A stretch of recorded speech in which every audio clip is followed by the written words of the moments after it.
more trees join the millions already felled in the Amazon rainforest.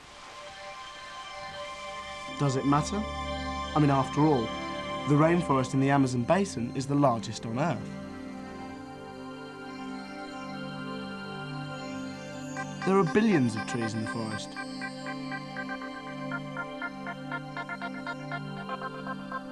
It is the richest ecosystem on Earth. This ecosystem contains around 50% of all the species of plants and animals in the world.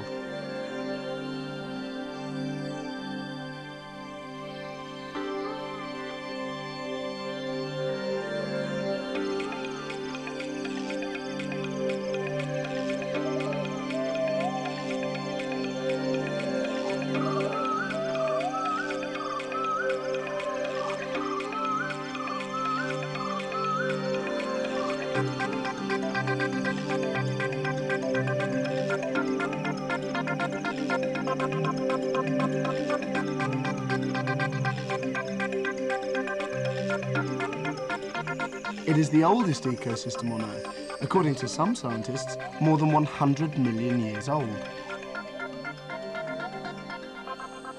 It has survived Earth movements, drifting continents, ice ages, so why worry about it?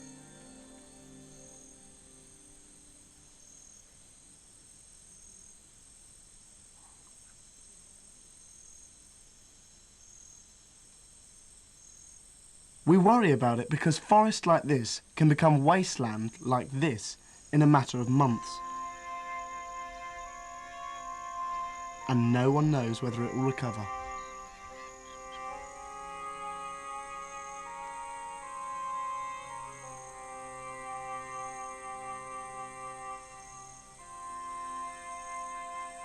Vast areas of trees have already been cleared, but only now are we beginning to understand how the forest works.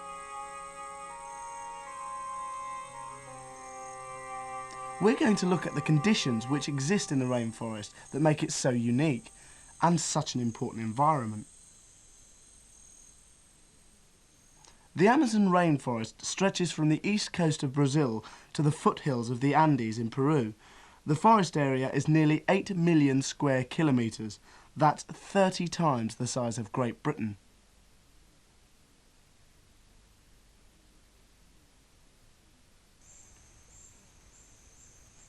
From the air, it's a never-ending mass of trees. You could fly over the forest like this for hours.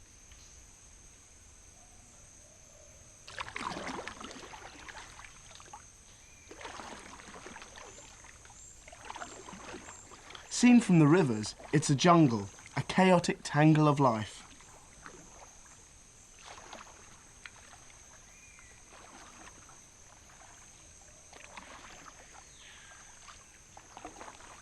But there is a degree of order. Here we're 35 metres above the forest floor. We're looking out over the treetops. This is a canopy, and you see a few tall trees standing out above the canopy. Some of these are 50 metres tall. Lower the camera and we pass through the canopy layer itself, the branches of trees 30 metres tall. Lower still and we enter the under canopy, the branches of young trees waiting to break through into the canopy. And nearer the ground, the shrub layer on the forest floor. So definite sections: shrub layer, under canopy, canopy, and emergent trees. We can see it better in a model forest. The emergent trees, the canopy, the under canopy, and the shrub layer. The question is, why is the forest structured in this way? The answer is light. Light is one of the key factors determining the nature of the rainforest. of the plants in the forest are involved in a life or death struggle for sunlight. The energy of the sun is needed for the process of photosynthesis.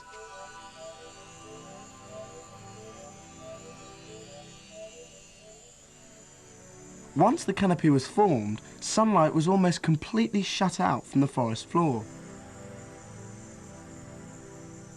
Some plants have adapted to the dark.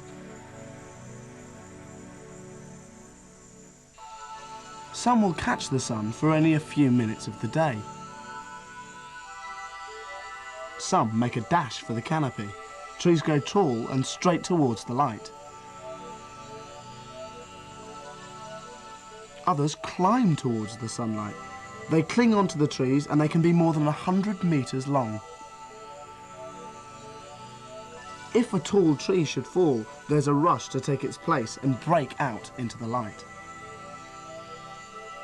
But it's the canopy that captures most of the sun's energy.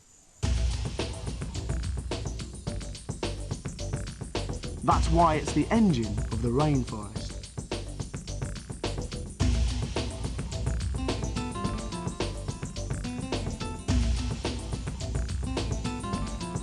It is here that the vegetation is most luxuriant. It is here that the flowers and fruit appear.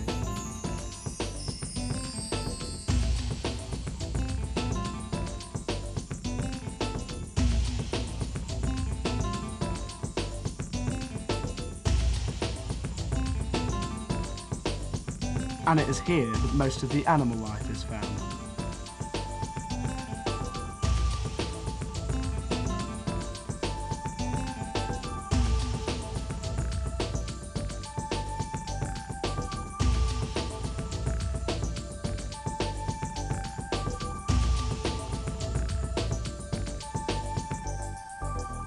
By comparison, the forest floor is dark and quiet, and the wildlife difficult to spot. But there is a lot going on there. We'll find out more later.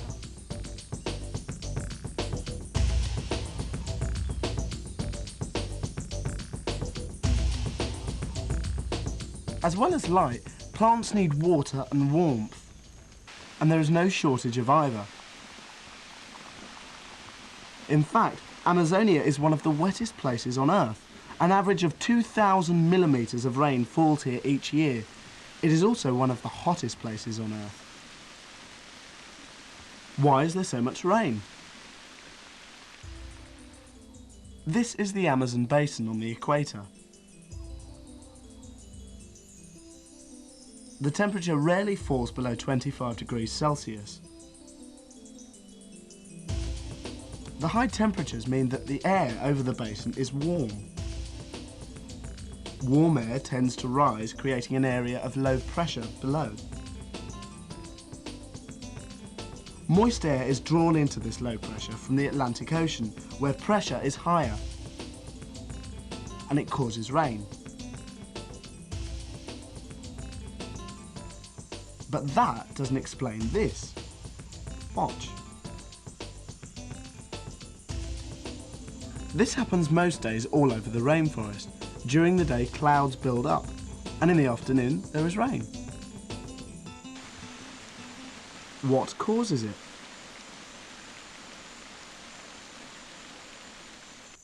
This is the basin, the air hot and full of moisture.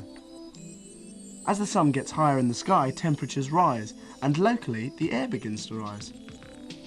As it rises, it cools and condensation takes place. Clouds form, rain falls.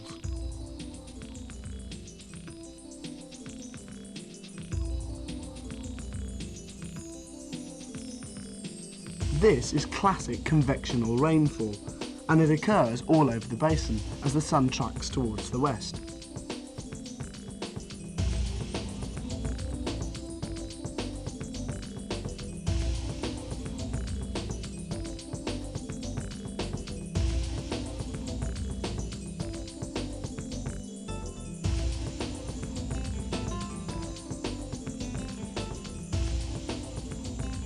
But there's something else. Most of the water that falls actually goes back up into the atmosphere. Some of the rainfall is intercepted by the trees and is held as moisture up in the canopy. It evaporates. The rain that reaches the forest floor is taken up by the roots and carried back to the canopy. Some escapes from the leaves in a process called transpiration. So as little as 20% of the rain escapes down the river. The rest is recycled. In fact, the water in this river may have fallen as rain as many as 5 times before it reaches the sea.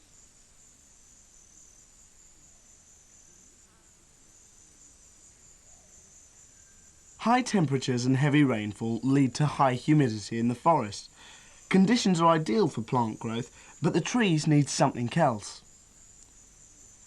They need nutrients to grow, but surprisingly, they don't get them from the soil. This is a tin mine deep in the forest. The men are working 15 metres below what used to be the surface of the ground, and yet they have not reached solid rock. It's because the rocks here have been broken down over millions of years by the rain, heat and humidity. The weathered rock can reach depths of 15 to 20 metres, but it contains few minerals and few nutrients for plants.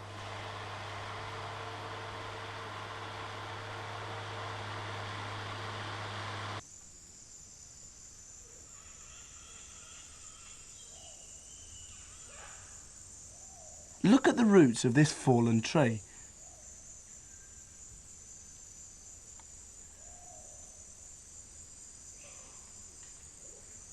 Why do you think they're so shallow?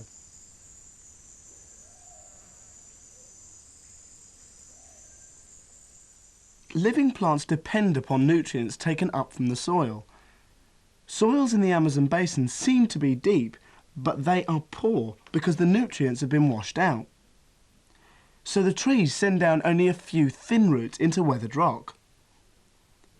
The main root system is near the surface. The reason for this is that all the nutrients that the forest needs come from up above, from the forest itself. The forest appears evergreen, but most of the trees are in fact deciduous. They shed their leaves, but they shed them throughout the year, not all at the same time. It forms a thick litter of leaves on the forest floor. The leaves are seized upon by insects like these leaf-cutter ants. They take them to their nests in the ground and digest them.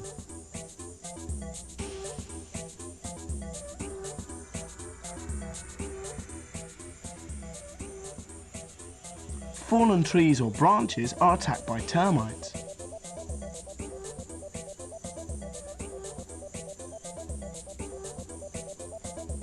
These are the first stages in the process of decomposition, during which the organic material of fallen leaves and wood is broken down.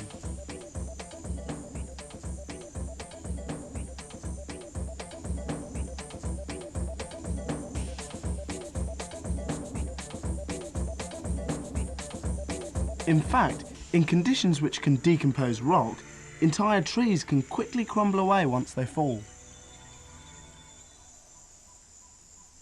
All these processes make nutrients available to the growing trees.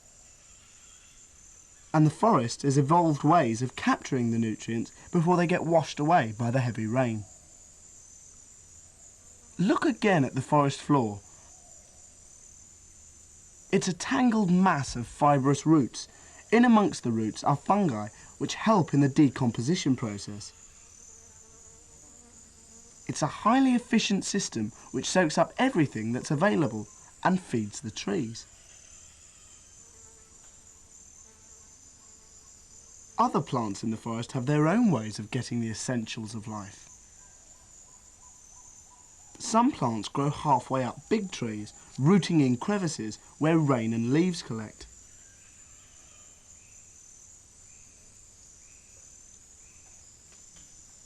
Other plants are parasites. They take food from the host tree.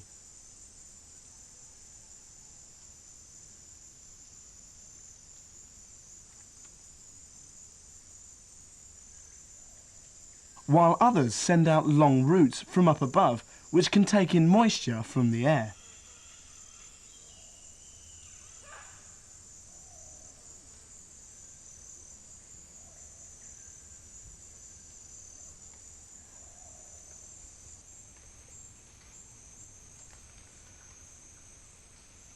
The forest is not the same everywhere.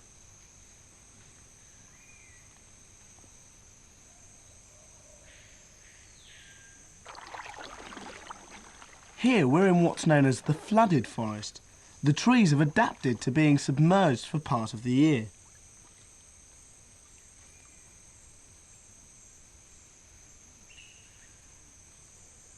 The incredible diversity of life in the Amazon rainforest exists because the plants and animals there have devised so many ingenious ways to get their share of the essentials of life. In fact, the rainforest depends on two almost closed systems. A nutrient cycle where leaves, branches and trees fall to the forest floor, decompose, and then the nutrients they provide are taken up by the trees to provide new growth. And a water cycle. Rain falls, some evaporates from the leaves, the rest falls to the forest floor, some runs off into rivers, the rest soaks into the soil and is taken up by the trees. Some of the water is given out through the leaves. It's another continuous cycle.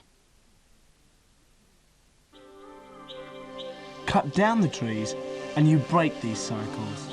This is what's already happened in large areas of Amazonia.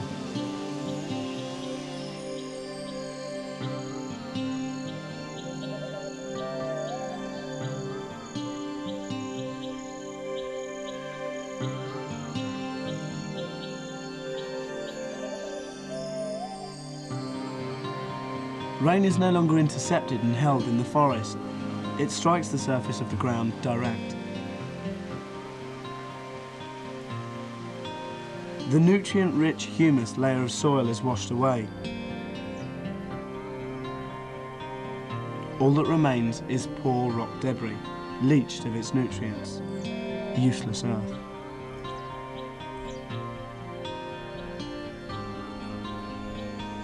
The question for future generations is, could the entire rainforest end up like that?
A festival in an Indian village.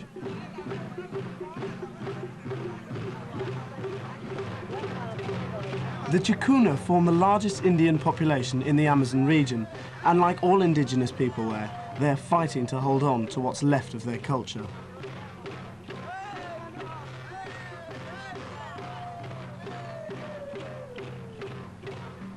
The Western clothes, jeans, t-shirts and trainers, might suggest that they're fighting a losing battle. In the western region of the Amazon basin, near the foothills of the Andes, there are 25,000 Chacuna Indians living in scattered villages. The life of the Chacuna is dominated by the forest.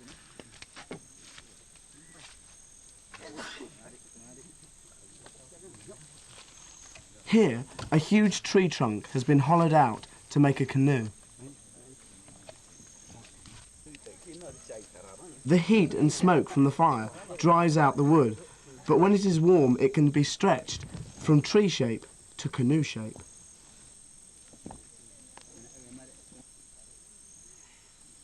The Chacuna were one of the first Indian groups to be contacted by the Portuguese explorers who came to the Amazon area of Brazil in the 16th century.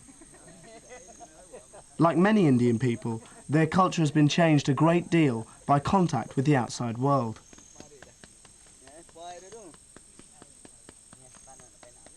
Some traditions and skills, though, have not been lost, like building dugout canoes.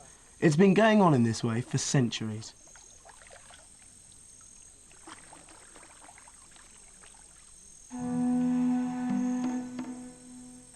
The canoe will be used by men of the village when they are fishing.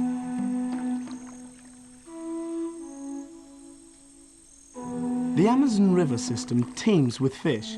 There are more freshwater fish here than all of the rest of the world together, and the Indians know how to catch them.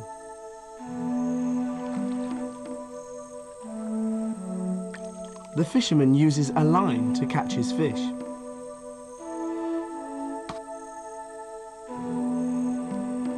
But he can also use a spear, spotting a fish in the shallows at the edge of the water and spearing it with deadly accuracy.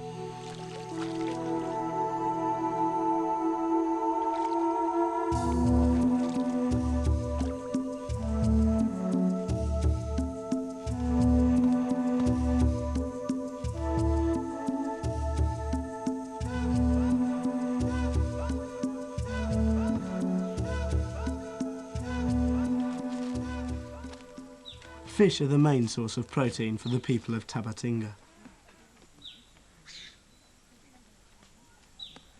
Tabatinga has 25 families, a population of around 150. The village is neat and well ordered. The houses are built from small trees, palm leaves and bark. They're on stilts to keep the insides dry in the rainy season and to keep them cool. They are built around a community building called a maloca. It is here that the Chacuna meet to discuss village matters.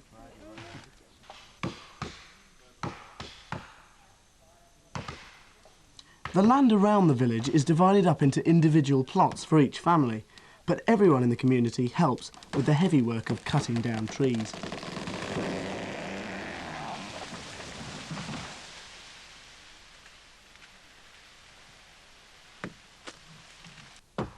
The timber will be used to build houses, to make canoes and spears, or as firewood.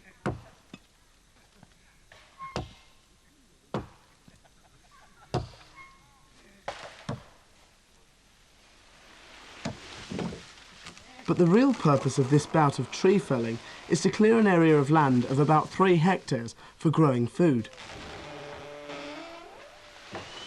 Some of the tree stumps are left in the ground. They'll be difficult to remove and they prevent erosion. It's tradition that the woman of the family which is going to farm the land lights the fire to burn away the waste wood. It will bring good luck, but the burning puts ash into the soil which acts as a fertiliser, providing nutrients for the crops. When those nutrients are used up, the clearing will be abandoned and a new one will be cut in the forest. This is shifting cultivation.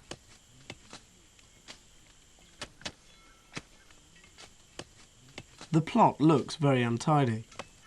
The crops are scattered round tree stumps. They are all mixed up rather than being in distinct beds. But it is efficient and does little damage to the forest.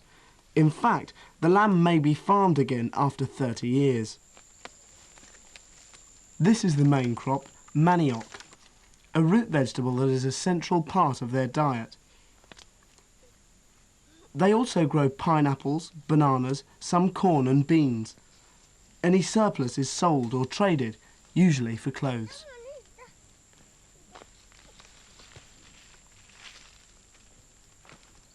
Everyone in the family joins in the work, and from the age of 6 or 7, the children will have their own plot to tend to.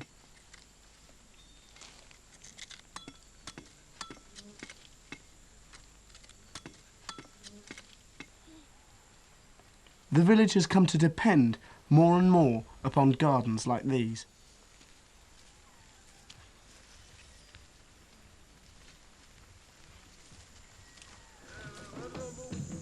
The men do still hunt. Once they used bow and arrow or blowpipes to fire darts tipped with poison, but that's something that's been lost from their ways. Nowadays they use a shotgun, obtained like the axes and machetes in a trade from a town along the river. But the cartridges for the guns are expensive. This man is the only one in the village who has any. Even so, he's only got 4, so everyone must count.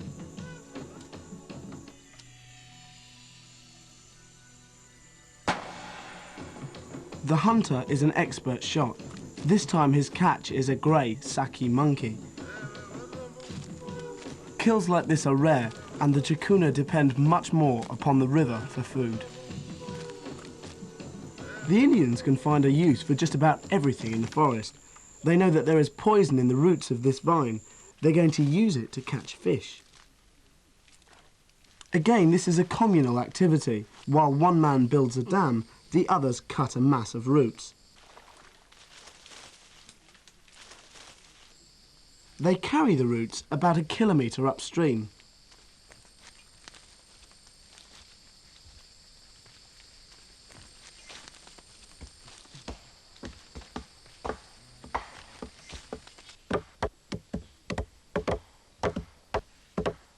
While the boys and girls mash up the roots, one of the women is making a basket that will be needed soon.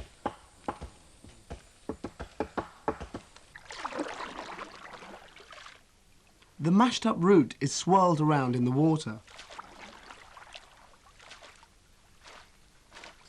Meanwhile, the basket's almost finished. The poison will stun the fish in the stream. It paralyses their gills. They can't breathe and they have to come to the surface for air. That's when the Indians can catch them. Or they wait for them to float downstream to the newly built dam.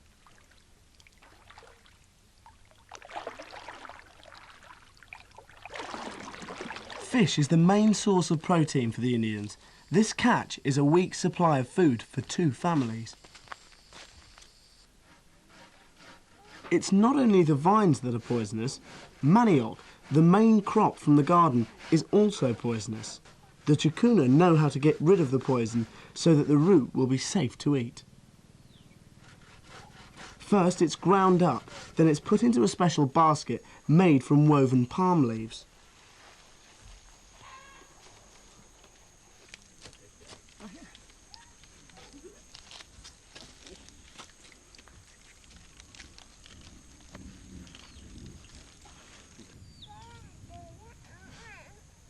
The juice is squeezed out.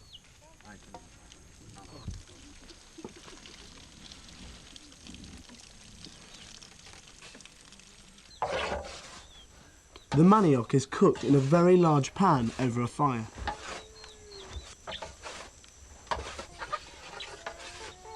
Manioc is made into a gritty flour called farinha.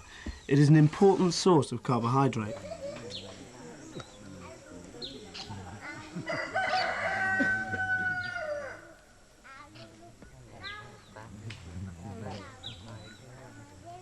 So the Indian diet is basic: farinha, fish, vegetables and meat if they can get it. And fruit from the trees which have been left standing around the village. The boys are gathering a fruit called inga. It is a long thin pod with seeds inside. The seeds are wrapped in something that looks and tastes like marshmallow. In many ways, it seems an ideal existence. It's always warm and sunny, the food is plentiful, if limited in variety. There's room to play and be free.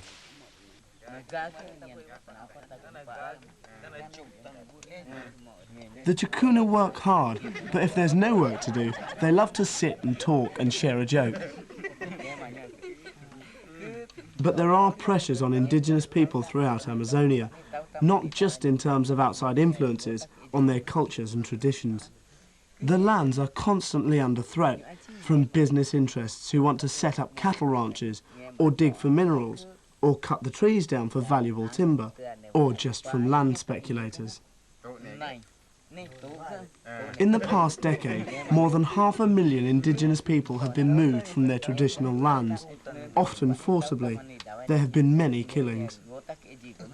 In many places, the outside world is closing in on them. At school in another village just downriver, Chukuna children are learning skills that they will need in the world outside their homelands. They're taught science, mathematics, and the language of Portuguese, which is the main language of Brazil.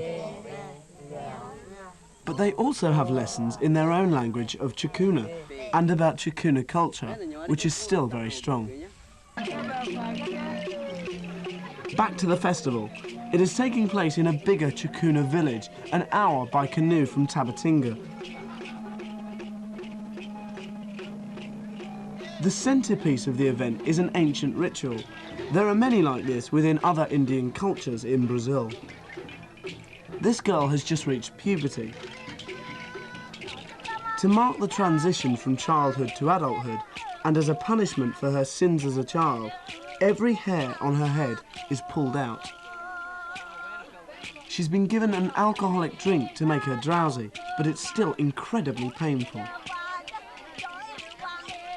Everyone in the village, boys and girls, has to go through this. The hair soon grows back. To our eyes, it may seem unnecessarily cruel. To the Chukuna, it's a part of their history that they're determined to cling on to.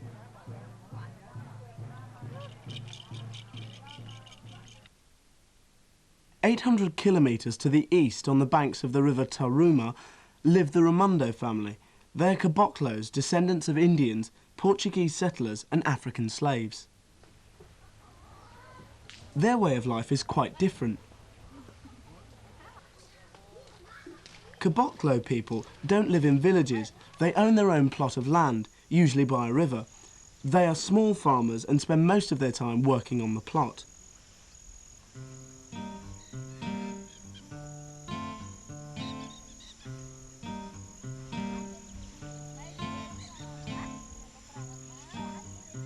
Like the Indians, caboclo people grow their own food, but they also produce a lot of extra fruit and vegetables which they sell to markets. Their farming is more organised. Notice that their crops are grown in straight lines on larger, tidier plots.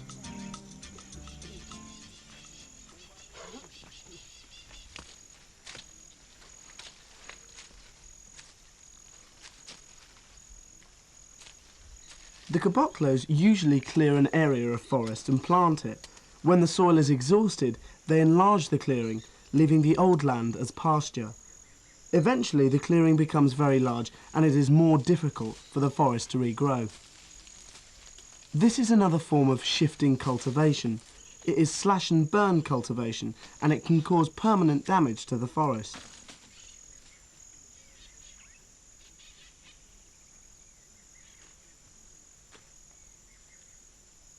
For this family, this harvest is of pineapples, inga fruit and sugarcane. Unlike the Chukuna Indians, they keep a few cattle to provide meat and milk for their own use.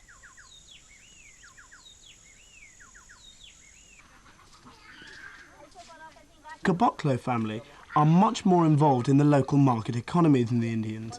They take their produce to market once a week. The market is in the city of Manaus, 4 hours away by boat, so the river is their lifeline.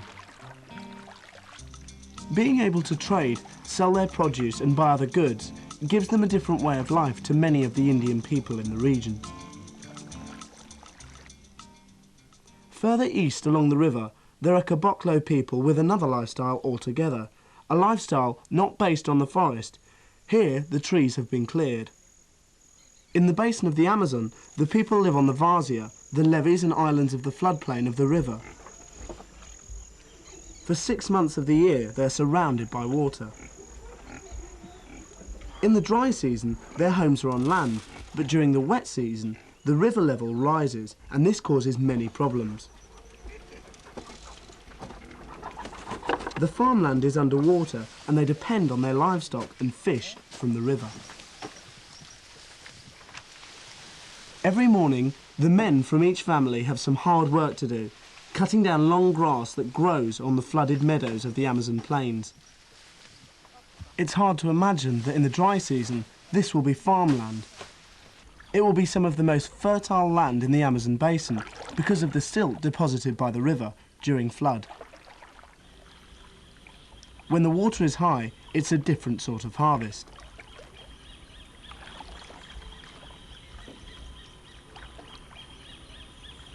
The cattle live in these raised corrals throughout the season of high water levels, and they have to be fed every day.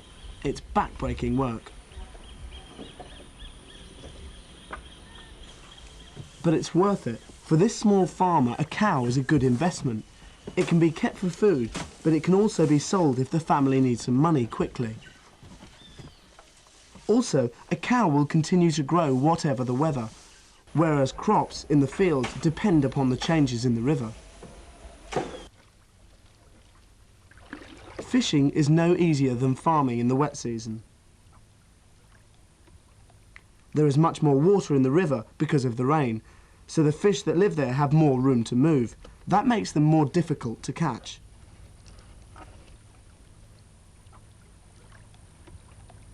The Caboclo people of the floodplain look to fishing for an income, but only when the river is much lower than this.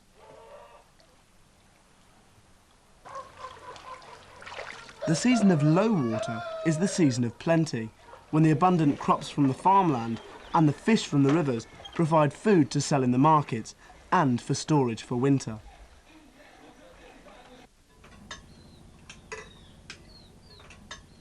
The lives of the Caboclo people of Amazonia, like those of the indigenous peoples, are closely linked with their environment: the river, the floodplains, the forest.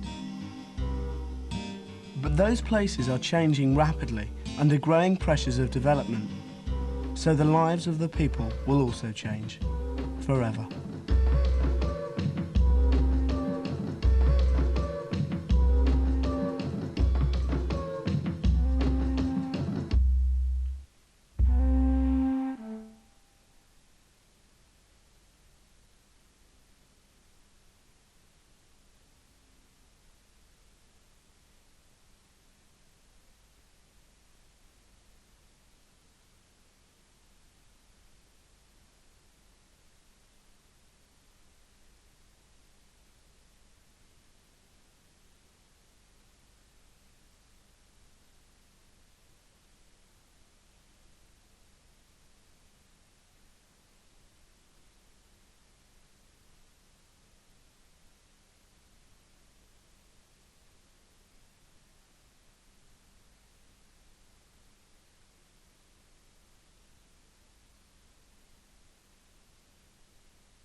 Exploiting the Amazon rainforest is nothing new.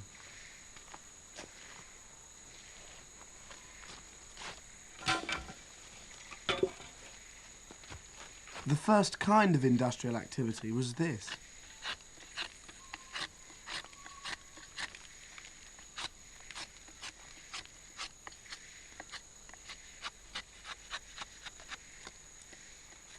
Manuel is a rubber tapper. He gathers latex and natural resin, which forms just under the bark of a rubber tree. Manuel works an area of 30 hectares of forest. There may be 30,000 trees on his land, but only 60 are rubber trees. He can harvest from the tree many times, and he does virtually no damage to the forest.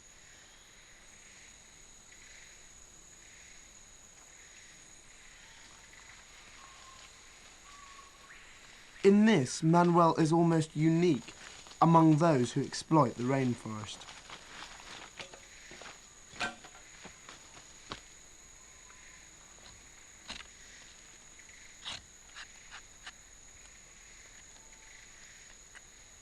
Nowadays, almost everything to do with exploiting the forest starts with this: the cutting down of trees.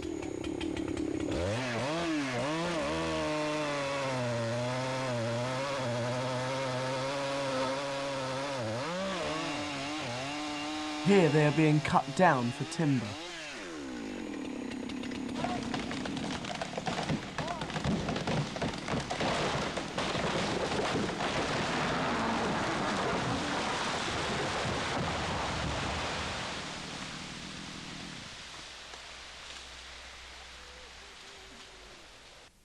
So far, the main logging activity has been on the edges of Amazonia, where roads have been built.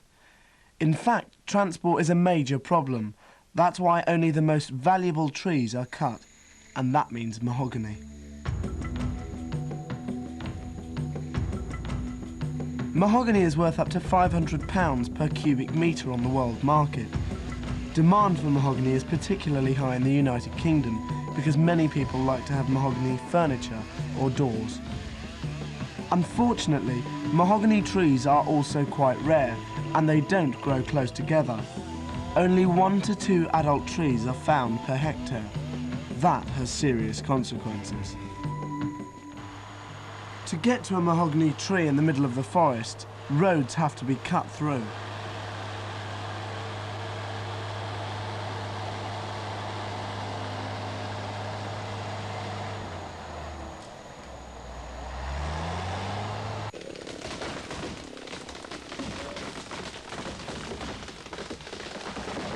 When it's felled, the tree often pulls down other trees that are connected to it by vines.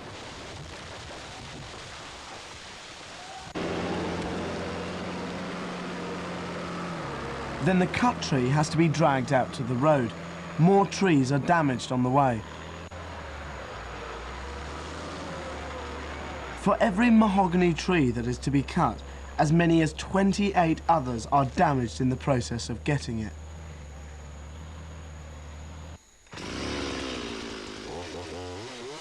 After the mahogany is cut, the loggers may go back into the forest, this time for less valuable wood. But at this stage, more timber is taken out, up to 20 trees per hectare, and the damage to the other trees is the same as before. Cutting like this begins to have an effect on the overall health of the forest. It's a massive problem. In this one small area of forest alone, there are 2 chainsaw operators working each day. They have to cut down at least 30 trees a day to earn their wages. That's 60 trees a day, 300 trees a week, 15,000 trees a year, just in this one small area of forest in Amazonia.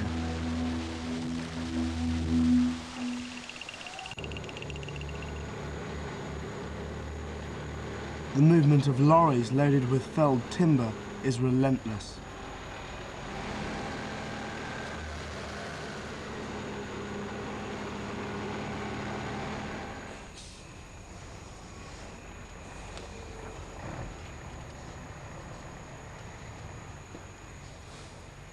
Everything depends on access by road or by river.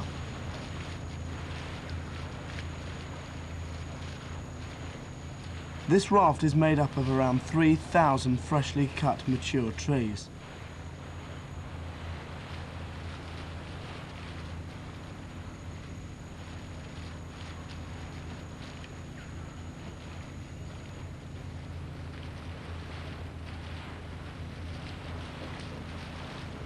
Whether carried by road or river, the timber all ends up in the same place, the sawmill.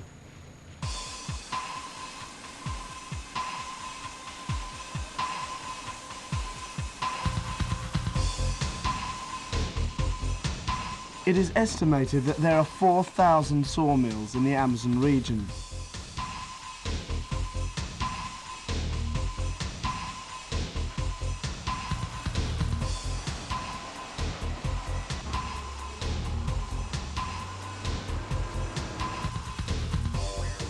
In this part of the sawmill, they take a tree, chop it into smaller pieces, and then slice it up like paper.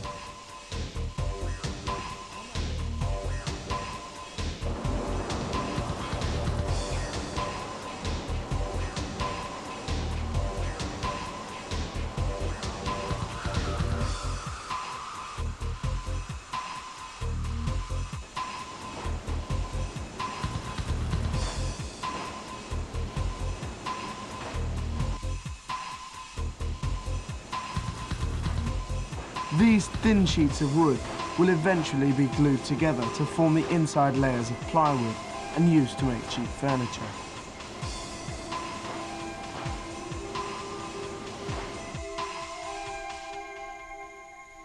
Tropical hardwood is in great demand all over the world.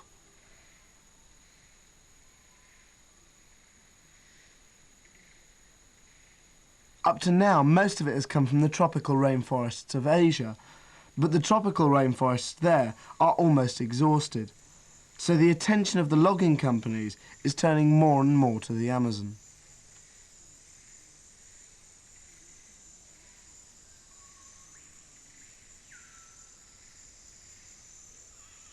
The forest is still vast, but already in Amazonia, logging has damaged large areas, often in a form that is not obvious.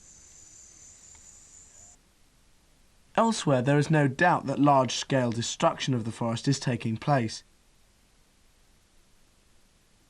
This is a cassiterite mine in the province of Rondônia. The rocks underneath the surface of the earth in Amazonia are rich in minerals: gold, copper, bauxite, iron, nickel, manganese, lead, and mining them is big business.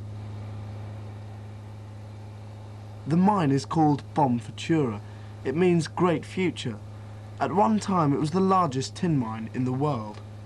But it is coming near to the end of its life, now producing 3,000 tonnes of cassiterite a year, compared with the 15,000 tonnes at its peak.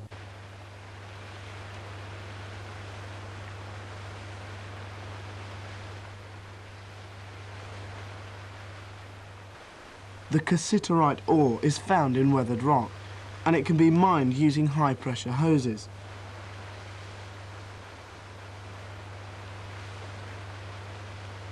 It is worked into large ponds where it settles out.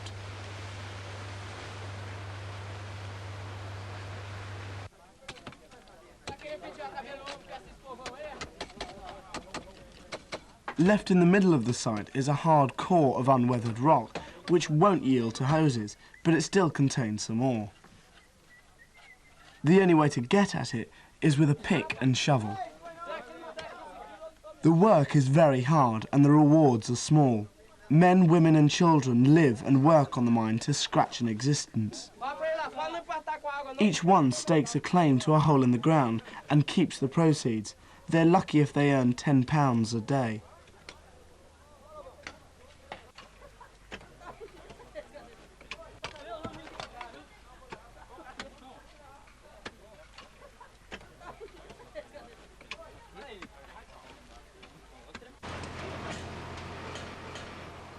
However the ore is mined, the next stage of the tin process is the same. The ore has to be separated from the particles of rock that bind it. To start the separation, the cassiterite ore is heated and ground.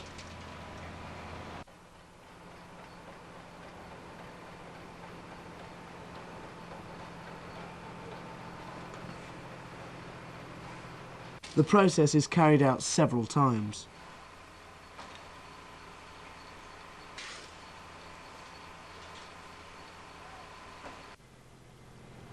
Eventually it's washed. The lighter minerals are washed away. The heavier tin sinks.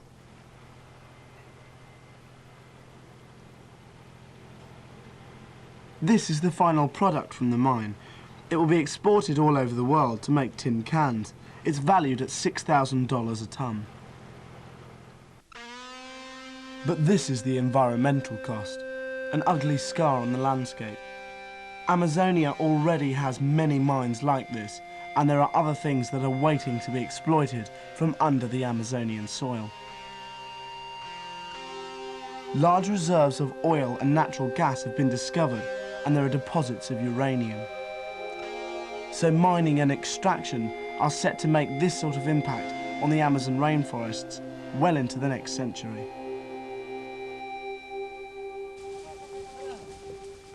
But the biggest cause of deforestation in Amazonia so far has been cattle ranching. Rondonia was one of the first areas to be opened up when settlement began in the 1960s. Farmers flooded into the region to take advantage of the free land on offer from the government, but today most of the farms are cattle ranches.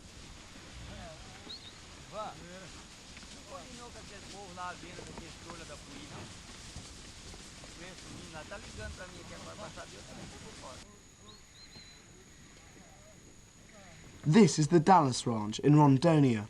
Once the whole area was covered with rainforest.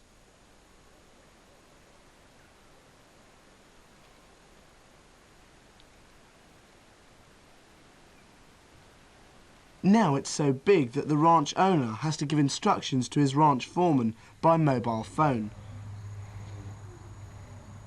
Alô, Valendo, pega esse gado aí do pasto 3. Feito. Tá ok, tudo de bom, tchau. He keeps 2,000 cattle on 3,000 hectares of land.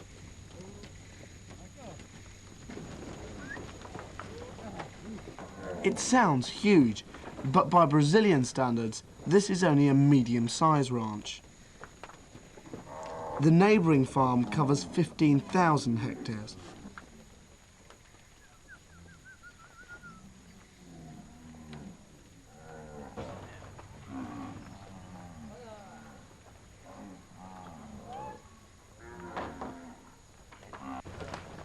These are zebu cattle, specially bred for tropical conditions.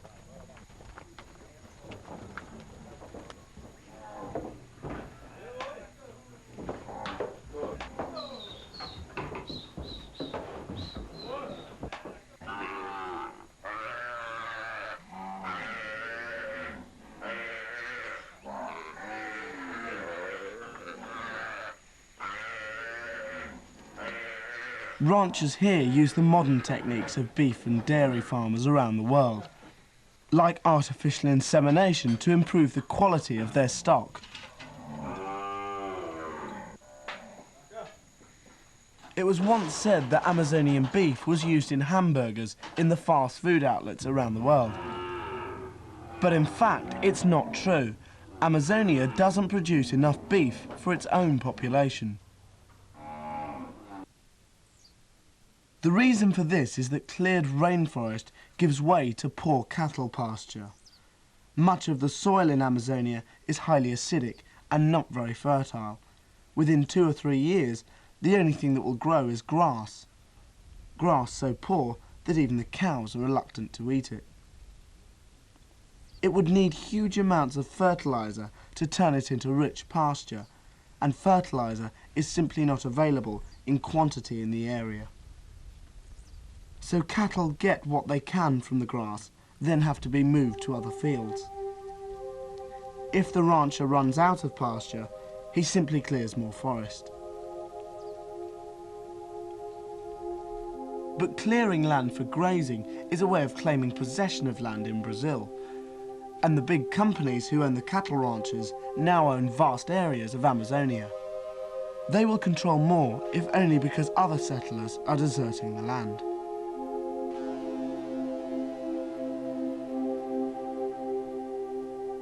Tens of thousands of small farmers came to Western Amazonia to take up the free land offer.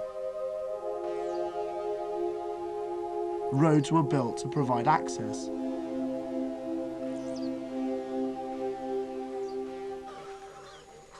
Altogether, it's estimated that 1 million people came here to start a new life, only to have their dreams turn to nothing.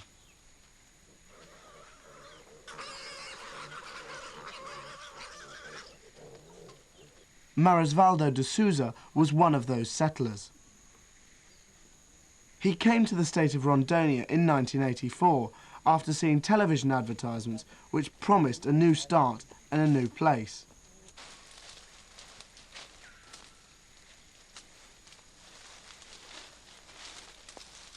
His first task on arriving at his 50-hectare plot with his family was to clear the trees so that he could plant crops. But he soon found, along with thousands of others like him, that the Amazonian land could not live up to the promises.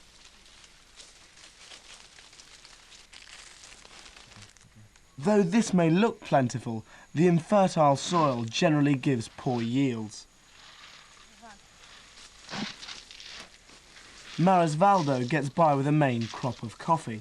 He is also part of a cooperative which sells beans to buyers for the big coffee companies. But prices are low. The same applies to his other produce like cocoa, corn, rice and fruit. He says the government promised them help with fertilizers and good prices for their crops, but they haven't stuck by their promises. But at least he's hung on in there. Many thousands of small farmers have deserted their farms and moved on, only to repeat the same sorry experience elsewhere.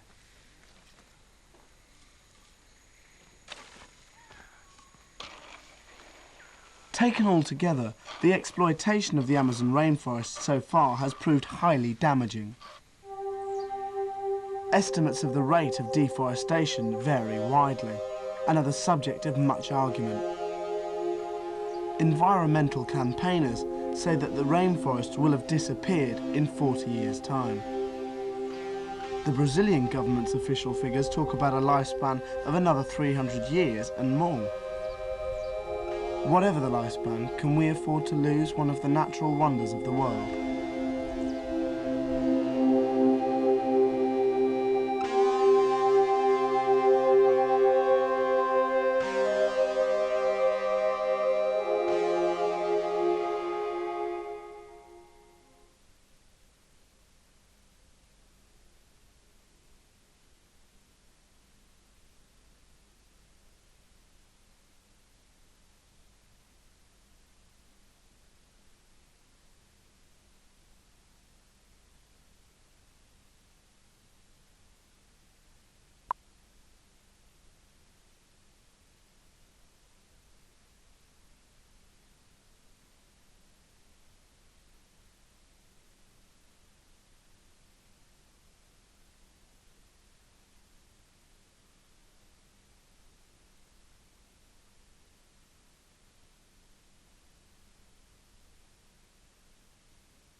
Why would anyone want to build a vast dam in the middle of nowhere?